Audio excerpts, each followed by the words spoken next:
하나님 말씀 역대상 2장 1절, 역대상 2장 1절부터 17절까지 제가 봉독하겠습니다. 이스라엘의 아들은 이러하니 르우벤과 시므온과 레위와 유다와 이사갈과 스불론과 단과 요셉과 베냐민과 납달리와 갓과 아셀이더라. 유다의 아들은 에르와 오난과 셀란이 이 세 사람은 가나안 사람 수아의 딸이 유다에게 낳아준 자요. 유다의 맏아들 에르는 여호와 보시기에 악하였으므로 여호와께서 죽이셨고, 유다의 며느리 다말이 유다에게 베레스와 세라를 낳아 주었으니 유다의 아들이 모두 다섯이라. 베레스의 아들은 헤스론과 하물이요, 세라의 아들은 시므리와 에단과 헤만과 갈골과 다란이 모두 다섯 사람이요, 갈미의 아들은 아가리니 그는 진멸시킬 물건을 범하여 이스라엘을 괴롭힌 자이며, 에단의 아들은 아사랴더라. 히스론이 낳은 아들은 여라무엘과 람과 글루베라. 람은 암미나답을 낳고 암미나답은 나손을 낳았으니 나손은 유다 자손의 방백이며 나손은 살마를 낳고 살마는 보아스를 낳고 보아스는 오벳을 낳고 오벳은 이세를 낳고 이세는 맏아들 엘리압과 둘째로 아비나답과 셋째로 시므이와 넷째로 느다넬과 다섯째로 랏대와 여섯째로 오셈과 일곱째로 다윗을 낳았으며 그들의 자매는 스루야와 아비가일이라. 스루야의 아들은 아비세와 요압과 아사엘 삼형제요, 아비가일은 아마사를 낳았으니 아마사의 아버지는 이스마엘 사람 예델이었더라. 아멘. 오늘 아침에는 에르와 아간의 죄만 지적한 이유라는 제목으로 같이 은혜를 나누겠습니다. 에르와 아간의 죄만 지적한 이유. 어제 말씀드린 것처럼 이 역대상은 하나님이 에스라 선지자를 통해서 기록을 하면서 바벨론 포로 생활 이후에 돌아온 백성들이 얼마나 좌절하고 힘들었겠습니까? 그들에게 열왕기 상하처럼 너희는 죄로 인하여서 내가 멸망을 시켰다라는 정죄의 성격보다는 다시 이스라엘 백성들을 회복시키고 재건을 시키기 위해서 신학적으로 의도적으로 기록한 책입니다. 그래서 오늘 1절을 2장 1절을 어떻게 시작하면 이스라엘의 아들은 이러하니 하면서 야곱의 12아들을 기록을 하고 있습니다. 그런데 창세기에서 보면은 야곱이 이름이 이스라엘로 바뀌거든요. 근데 그 야곱이라고 할 때는 욕심 많고 철저하게 자기중심적인 삶을 살았을 때의 사람을 야곱이라고 이야기를 하고, 이스라엘로 바뀐 이후에는 반대로 이제 하나님 나라와 공동체를 위해서 하나님께 쓰임받는, 인정받는 자로 쓰임받을 때 그때 이름을 이스라엘이라 그렇게 이야기를 하고 있습니다. 그래서 이 역대상은 단순한 족보책이 아니고 하나님이 회복을, 이스라엘 백성들을 회복을 시키기 위해서 선언하는 책입니다. 그 중에서 이제 특별히 쓰임받는 주목할 사람들을 1장에서는 아브라함을 이야기를 했고, 오늘 본문은 읽은 것처럼 이제 다윗의 족보까지 기록을 하고 있습니다.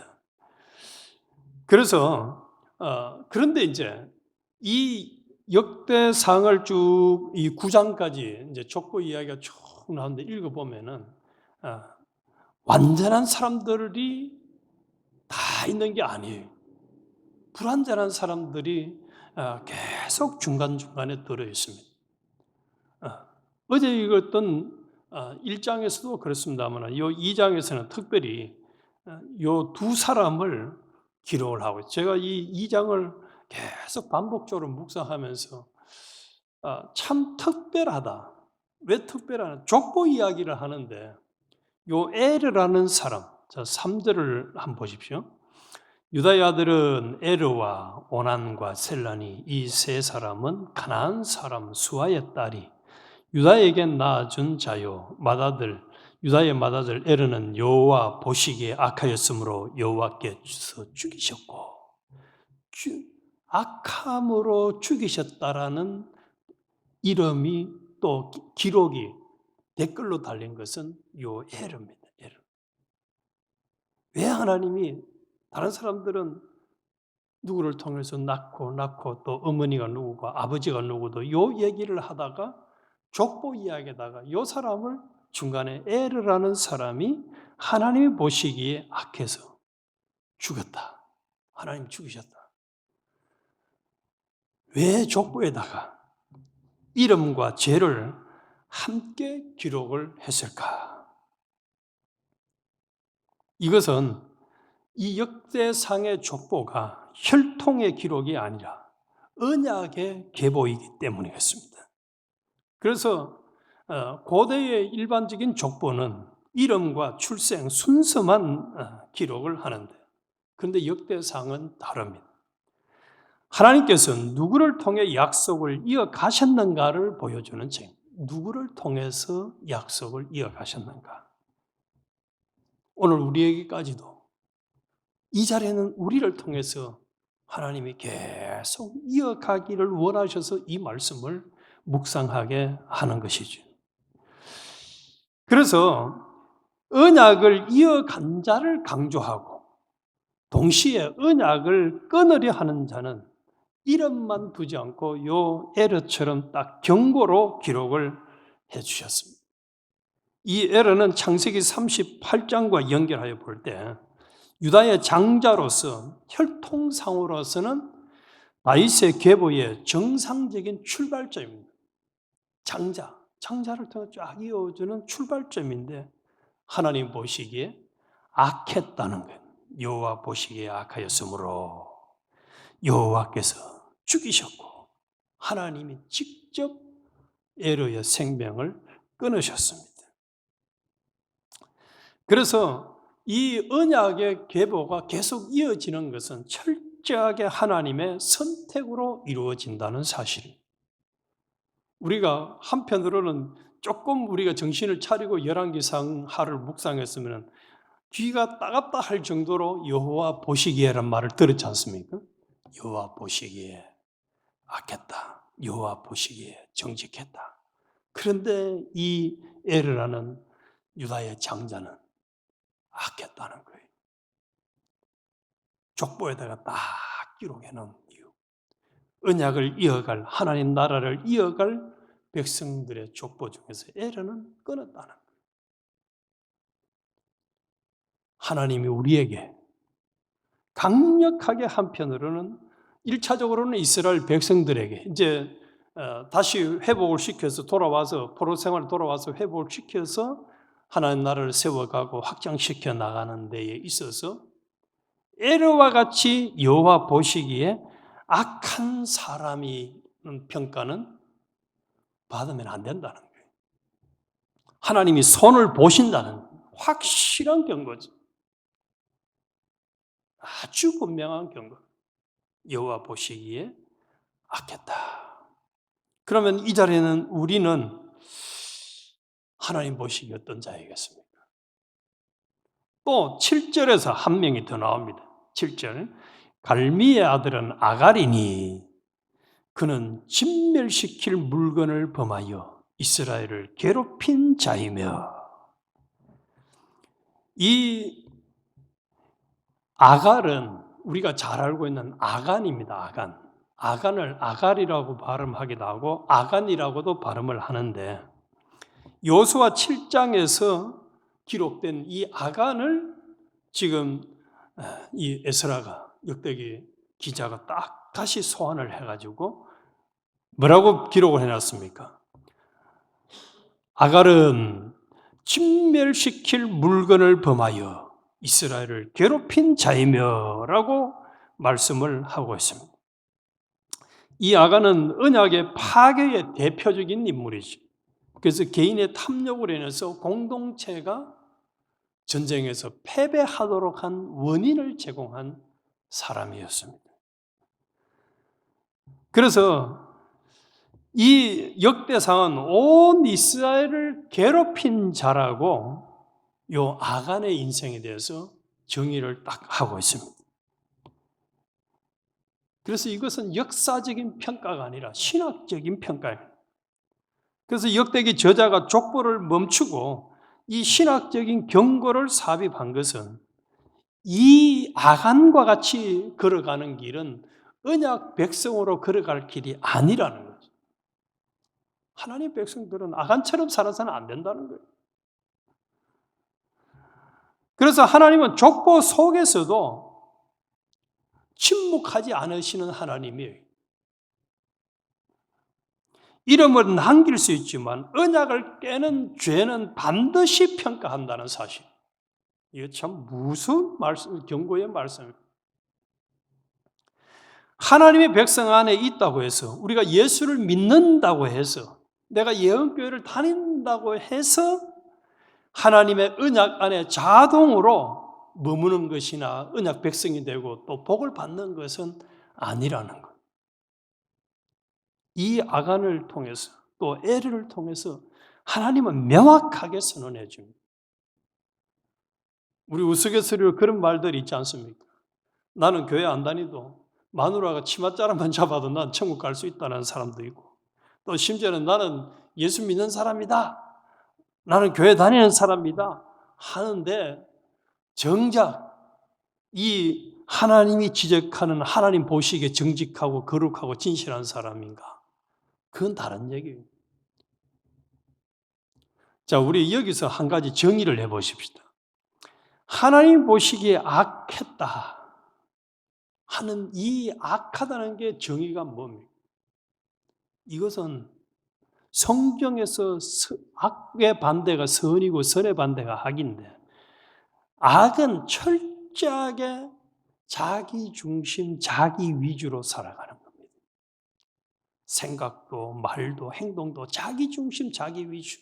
더 나아가면 물질 중심, 물질 위주, 세상 중심, 세상 위주로 살아가는 것이 악이고, 반대로 선은 전적으로 하나님 중심, 하나님 위주, 하나님을 경외하면서 하나님의 뜻을 구하고 하나님의 뜻을 순종하는 삶이 선입니다. 그렇게 평생을 산 사람이 에녹이죠. 에녹은 300년간 하나님과 동행했다. 결혼 생활을 하고 자식을 키우면서도 에녹은 하나님의 뜻대로 순종만 했다는 거예요. 반대로 이 에르나 아갈은, 여기에 본문에 나오는 아갈은 누구 중심으로 하나님이 진멸시키라고 하는데 진멸도 안 시키고 옷과 금과 뇌물을 지가 챙기는 이 욕심을 부린 게 이게 악이란 말입니다. 하나님이 하지 말라면 안 하는 것이 선이고, 하나님이 하지 말라면 어떤 경우가 있어도 욕심이 나고 뭐 생각이 든다 할지라도 그거는 안 해야지 선인데,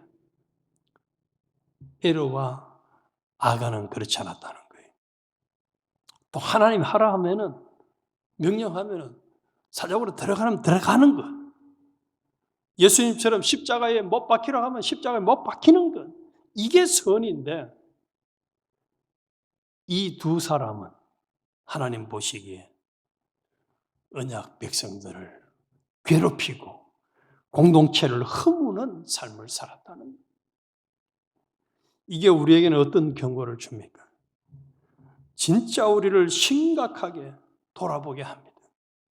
내가 살아가는 삶이 하나님 보시기에 선한 하나님 중심 위주의 공동체를 세우고 언약 백성들에게 유익을 끼치며 참으로 아브라함의 믿음의 후손답게 복의 근원으로 나로 인해서 다른 사람들이 은혜를 입고 다른 사람들이 유익을 얻고 다른 사람들이 행복해지고 다른 사람들이 소망이 생기고 살맛이 나고, 참으로 예언교회 가면은 내가 너무너무 행복하다, 행복해지고 기쁘고 이래야 되는데, 때로는 어떤 사람들은 보면은 그 사람 때문에 공동체가 힘들어져요. 자기 중심, 자기 위주의 말과 행동과 습관으로 살아가기 때문에 해치는 사람. 저는 한국에서 봤습니다만 미국 와서도 얼마 안 됐는데 그런 사람 봤어요.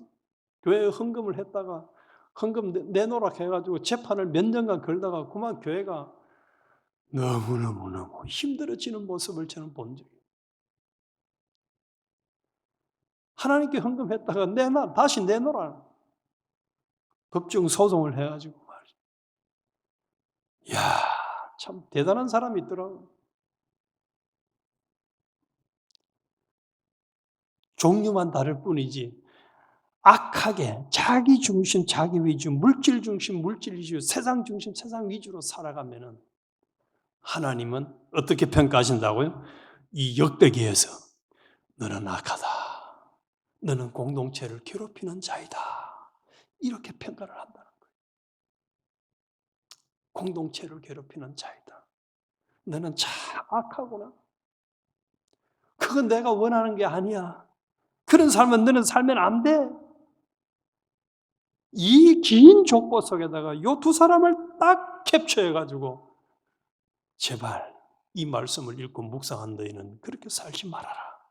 이거 우리에게 교훈해 주는 거죠. 그래서 오늘 아침에 우리 기도하고 또 평생 이 에로와 아가를 기억하면서 하나님, 나는 악한 삶을 하나님 보시기에 악한 사람이 되지 않게 해주세요. 하나님 보시기에 선한 사람, 너는 참 공동체에 꼭 있어야 될 사람이다.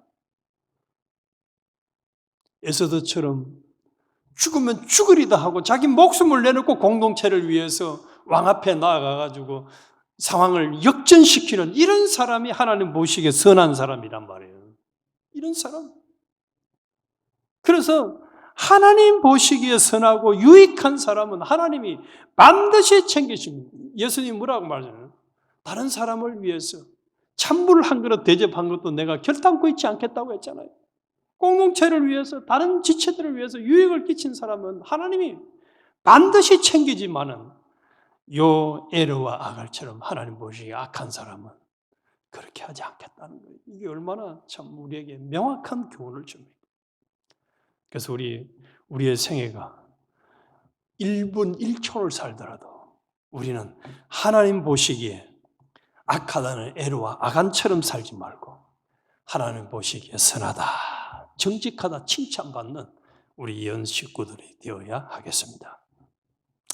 하나님 아버지, 역대기 성에서